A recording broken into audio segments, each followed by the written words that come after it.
I'm an American. I've lived in Russia for about 7 years now, 8 years maybe. It's really fascinating how Sputnik V gets this sort of free pass, I would say. The reality is that Sputnik V is maybe one of the sketchiest vaccines out there. Well, for one thing, there's almost no real data on it because the Russian government doesn't even have a VAERS system. Not only do they not have any sort of system for that, but someone in the Russian legislature requested the government to release the most recent Sputnik V clinical trial data. And they said they couldn't do it because it's classified trade secret. The point is that this is like all the rest of the shots.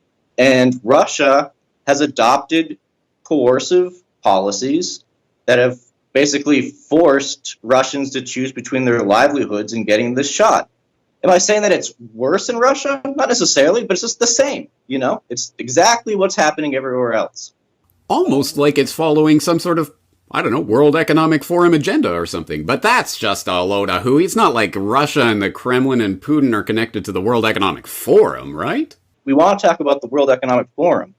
Sputnik V's developers and financiers have direct ties to the World Economic Forum. Herman Gref, who's the CEO of Sberbank, is a board of trustee member of the World Economic Forum.